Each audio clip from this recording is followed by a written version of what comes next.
Hello दोस्तों, आज हम पढ़ेंगे रेस्पिरेटरी सिस्टम और उसका टॉपिक है फेरेंजाइटिस। इसमें क्या क्या पढ़ेंगे? एक तो इंट्रोडक्शन, एटियोलॉजी, ठीक है, और साइन सिम्टम, पैथोफिजियोलॉजी एंड उसका मैनेजमेंट। चलो हम शुरू करते हैं। Pharyngitis is the inflammation of the back throat known as the pharynx which characterized by pain in throat. किसी इन्फेक्शन की वजह से इन्फ्लामेशन होना कहाँ होना थ्रोट में, और थ्रोट में कहाँ होता है फेरिंग्स में, और इसकी इन्फेक्शन की वजह से पेन होना थ्रोट के अंदर। नेक्स्ट है, it is very common but really serious condition and usually occur by viral infection such as common cold हो गया, बैक्टीरियल इन्फेक्शन हो गया, such as group A streptococcus की वजह से भी इन्फेक्शन हो सकता है।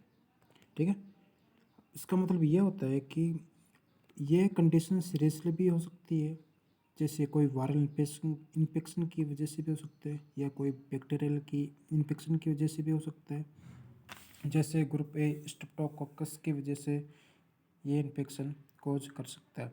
और मोस्ट कोज यूजुअली रिजोल्व हो जाता है 3 से 10 दिन में, मतलब कि ये 3 से 10 दिन के भीतर ठीक हो जाता है पेशेंट।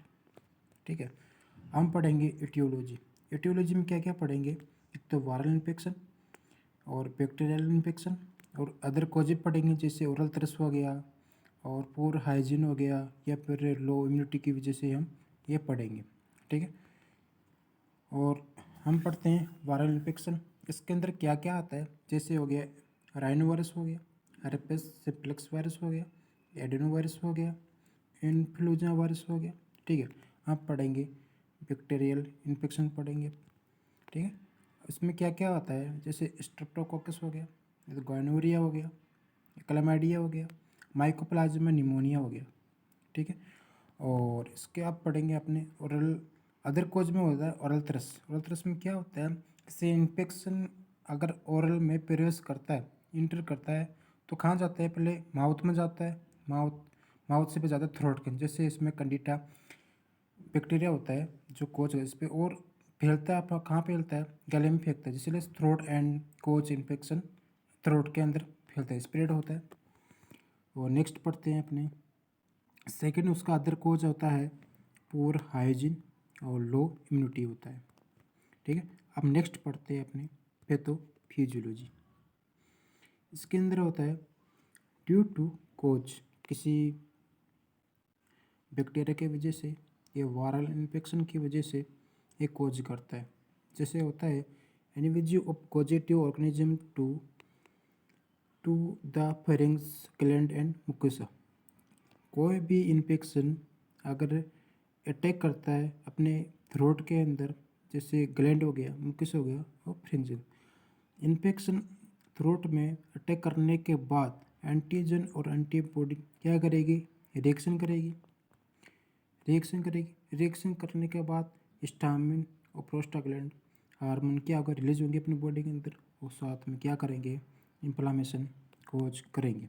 ठीक है, अब पढ़ते हैं अपने साइनस सिम्टम। जैसे हो गया फीवर हो गया, कफ हो गया, राइनाइटिस हो गया, सोर थ्रोट हो गया, रेड फेरिंग्स मेम्ब्रेन हो गया, और रनी नोज, मतलब जुकाम लगती है ना तो नोक चालू हो जाती है, उसको बोलते हैं रनी नोज बोलते हैं। ठीक है, हम पढ़ते हैं डायग्नोसिस इवोल्यूशन पढ़ते हैं। इसके अंदर क्या क्या होता है?